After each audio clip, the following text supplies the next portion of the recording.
வணக்கம். இன்னைக்கு நாம எத பத்தி பார்க்க போறோம்னு தெரிஞ்சா கண்டிப்பா ஆச்சரியப்படுவீங்க. பணத்தை பத்தி இந்த சமூகம் பல வருஷங்களா நம்பிட்டு இருக்கிற பல கட்டுக்கதைகளை இன்னைக்கு நாம சல்லியா உடைக்க போறோம். ஆமாங்க, பணக்காரர்களோட அந்த ரகசிய இயங்குதலம், அதாவது மெக்கியவெல்லியன் வியூகத்தை பத்தி தான் இந்த ஆழமான அலசல்ல நாம பார்க்க போறோம். ஒரு விஷயத்த உறுதியா சொல்றேன், இந்த பயணம் உங்க சிந்தனையே முற்றிலுமா மாத்த போகுது. தயாரா இருக்கீங்களா? சரி, வாங்க உள்ள போலாம். சரி, முதல்ல இந்த விஷயத்துல இருந்தா ஆரம்பிப்போம். சின்ன வயசுல இருந்தே நம்மகிட்ட என்ன சொல்லிருப்பாங்க? நல்லா படி, ஒரு கம்பெனில விசுவாசமா எந்த கேவியும் கேட்காம கடினமா உழைச்சா காலம் உன்ன உயர்த்தும், இப்படிதானே? ஆனா உண்மைய சொல்லணும்னா அது ஒரு பெரிய பொய். ஏன்னா இந்த பிரபஞ்சத்துக்கு நீங்க எவ்ளோ கஷ்டப்படுறீங்க, எவ்ளோ வியர்வை சிந்துறீங்கிறது முக்கியமே இல்ல. நீங்க ஒரு நல்லவரா இருக்கிறதால மட்டும் உங்களுக்கு எந்த வெகுமதியும் கிடைச்சிடாது. மாறா, நீங்க எவ்ளோ திறமையா செயல்படுறீங்க அப்படிங்கறத பொறுத்துதான் உங்களுக்கான வெற்றி அமையும். பகுதி 1, பணத்தின் மாயையும் யதார்த்தமும். உலகத்தோட நிதி அமைப்பு நிஜமா எப்படி இயங்குதுங்கிற யதார்த்தத்தை இப்ப பாப்போம். ஒரு சாதாரண மனுஷனுக்கும் ஒரு பெரிய தொழிலதிபருக்கும் உள்ள வித்தியாசத்தை நீங்க என்னைக்காவது யோசிச்சு பார்த்திருக்கீங்களா? அது இதுதாங்க, கழுதை சித்தாந்தம் மற்றும் நரிவியூகம். ஒரு கழுதை எப்படி தன் வாழ்நாள் முழுக்க பாரத்தை மட்டுமே சுமந்துகிட்டே இருக்கோ, அதே மாதிரிதான் சாதாரண மனநிலை கொண்டவங்க தன்னோட வரையறுக்கப்பட்ட நேரத்தை பணத்துக்காக வித்துக்கிட்டே இருக்காங்க. ஆனா ஒரு மாடர்ன் தொழிலதிபரோட மனநிலை ஒரு நரி மாதிரி இருக்கும். நரி எப்பவுமே கண்மூடித்தனமா உழைக்காது இல்லையா? அது சுத்தி நடக்கிற சிஸ்டத்தை கவனிக்கும், தனக்கான நெம்புகோலை தேடும். சந்தை எப்பவுமே உங்க உழைப்புக்காக பணம் தராதுங்க, நீங்க ஏற்படுத்துற தாக்கத்துக்கு மட்டும்தான் பணம் தரும். பணத்தை பத்தி நம்ம புரிஞ்சு வச்சிருக்கிறத முதல்ல மாத்தணும். பணம்னா என்ன? அது வெறும் காகிதமோ சில்லறையோ கிடையாது. ஒருத்தரோட பிரச்சனையே நீங்க தீர்த்து வச்சதுக்கான சான்றிதழ் தான் பணம். ஒரு சின்ன உதாரணம் சொல்றேன், கேளுங்க. ஒரு மருத்துவமனையை சுத்தம் செய்யறவரை விட ஒரு இருதய அறுவை சிகிச்சை நிபுணர் ஏன் பல மடங்கு அதிகமா சம்பாதிக்கிறாரு? ஏன்னா தரையில இருக்கிற அழுக்கு ஒரு சின்ன எரிச்சல் மட்டும்தான், ஆனா துடிக்கிறத நிறுத்தின இதயங்கிறது மரணம் இல்லையா?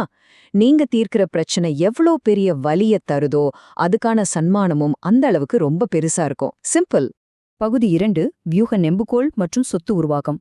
அதாவது பணக்காரங்க எப்படி அவங்க நேரத்தையும் வருமானத்தையும் தனித்தனியா பிரிக்கிறாங்கன்னு பாப்போம்.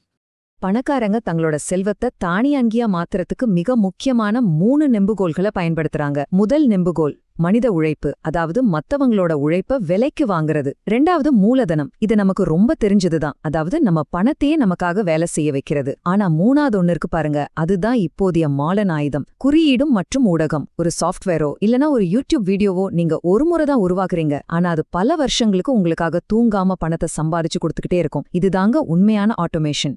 நேரத்தை எப்படி ஒரு ஆயுதமா மாத்துறதுன்னு தெரியுமா? உங்க இலக்க பெரிய அளவுல பணம் சம்பாதிக்கணும்னா உங்க 1 மணி நேரத்தோட மதிப்ப ஒரு $500 இல்லனா ஒரு 40,000 ரூபாய் அப்படின்னு நீங்களே ஃபிக்ஸ் பண்ணிக்கோங்க. அப்படின்னா என்ன அர்த்தம்? மணிக்கணக்கா உட்காந்து இமெயில் டெலீட் பண்றது, சின்ன சின்ன வேலைகளை செய்யறதுன்னு உங்க நேரத்தை வீணாக்க கூடாது. குறைந்த விலையில மத்தவங்க செய்யக்கூடிய அந்த வேலைகளை இரக்கமே இல்லாம அவங்க கிட்ட ஒப்படைச்சிடணும். அப்போதான் அதிக மதிப்புள்ள காரியங்கள்ல நீங்க முழு கவனத்தையும் செலுத்த முடியும். பகுதி 3, இரக்கமற்ற சுய ஆய்வு. இப்போ வெளி உலகத்திலிருந்து கொஞ்சம் நம்ம கவனத்தை நமக்குள்ள திருப்புவோம். ஒரு உறுதியான நிதி கோட்டைய கட்டணும்னா முதல்ல நம்ம கிட்ட இருக்கிற பலவீனங்களை நம்ம சரி செஞ்சாகணும்.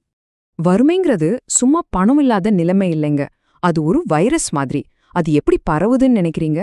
எப்போ பாரும் குறை சொல்லிக்கிட்டே இருக்கிற நண்பர்களோட சுத்துறது, ஃபோன்ல மணிக்கணக்கா ஸ்க்ரோல் பண்ணி அந்த டோபமைனுக்கு அடிமையாகிறது, மத்தவங்க நம்மளை ஏட்டுப்பாங்களான்னு ஏங்குறது, இது மூலமா தான் இந்த வறுமை வைரஸ் பரவுது. இந்த மோசமான பழக்கங்கள் உங்க கவனத்தை அப்படியே திருடிடும். இதை உடனே உங்க வாழ்க்கையில இருந்து தூக்கி எறியணும். இதுக்கு நீங்க எந்த சமரசமும் இல்லாத ஒரு சுய ஆய்வை செஞ்சாகணும். அடுத்ததா ரொம்ப முக்கியமான ஒரு விஷயம், தெளிவான பகுத்தறிவு. ஒரு தொழிலதிபரா உங்க மூளையில எப்பவுமே ரொம்ப கூலா வச்சுக்கணும். அதிக கோபமோ பயமோ இல்லனா ஓவர் சந்தோஷமோ உங்க முடிவுகளை தீர்மானிக்க கூடாது. அதே மாதிரி எல்லா வேலையும் நாளே செய்வேன் அப்படிங்கிற அந்த நிறுவனரின் ஈகோ வலையிலையும் நாம விழுந்துடக்கூடாது. மத்தவங்க உங்களை ஈஸியா கணிக்க முடியாதபடி உணர்ச்சிகளை உங்களோட தர்க்க ரீதியான சிந்தனையிலிருந்து பிரிச்சு வைக்கிறது மேக்கியவெல்லியன் அணுகுமுறையில ரொம்ப ரொம்ப அவசியம். பகுதி 4, பணப்புழக்கத்தை கட்டுப்படுத்துதல். சரி, உண்மையான நிதி அதிகாரம் எங்க இருக்குங்கிற அந்த மையப் பகுதிக்கு இப்போ வந்தாச்சு.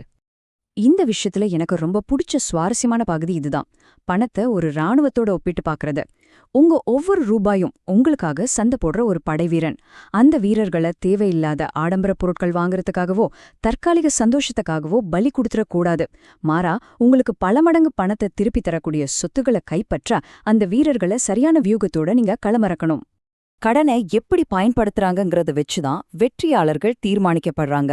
பலவீனமான மனநிலையில இருக்கிறவங்க பணக்காரங்க மாதிரி வெளிய காட்டிக்கிறதுக்காக மதிப்ப குறையிற ஆடம்பரமான பொருட்களை கடனுக்கு வாங்குவாங்க. இதனால வாழ்க்கை முழுக்க அவங்க அடிமைகளா மாட்டிக்கிறாங்க. ஆனா வலிமையானவங்க என்ன பண்ணுவாங்க தெரியுமா? அதே கடனை ஒரு தந்திரமான கருவியா பயன்படுத்தி வருமானம் தரக்கூடிய சொத்துக்களை வாங்கி குவிப்பாங்க. இதனால அவங்க செல்வம் பல மடங்கு வேகமா பெருகும். உண்மையான அதிகாரம் கொண்டவங்க ஏன் அவங்க பணத்தை வெளிய காட்டிக்காம ரகசிய செல்வத்தை மெயின்டைன் பண்றாங்கன்னு தெரியுமா? ஏன்னா மர்மம் இல்லாத செல்வம் ஒரு பெரிய பலவீனம்.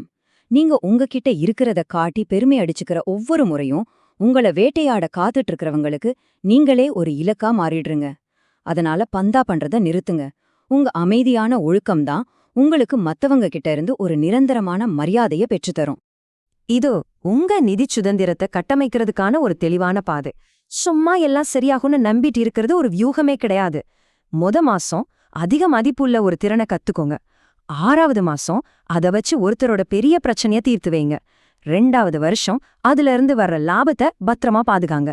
5வது வருஷம் அந்த பணத்தை வச்சு உங்களுக்கான நேரத்தை நீங்களே திரும்ப விலைக்கு வாங்குங்க. இதுதாங்க பிராக்டிக்கலான யதார்த்தம். நாம இந்த அலசலோட இறுதிக்கு வந்துட்டோம். இப்போ உங்களுக்கான ஒரு முக்கியமான கேள்வி இதுதான். தொடர்ந்து மத்தவங்க உருவாக்குன சிஸ்டத்துல ஒரு சாதாரண கைப்பாவையாவே இருக்க போறீங்களா? இல்ல எப்ப பாரு காரணங்களை சொல்லிட்டு இருக்கிற அந்த மனநிலைய தூக்கி எரிஞ்சிட்டு இந்த மேக்கியவெல்லியன் விதிகளை பயன்படுத்தி உங்க நிதி சுதந்திரத்தை முழுமையா கட்டுப்படுத்துற ஒரு சிற்பியா மாற போறீங்களா? முடிவு உங்க கையில தான் இருக்கு. கொஞ்சம் ஆழமா சிந்திச்சு செயல்படுங்க.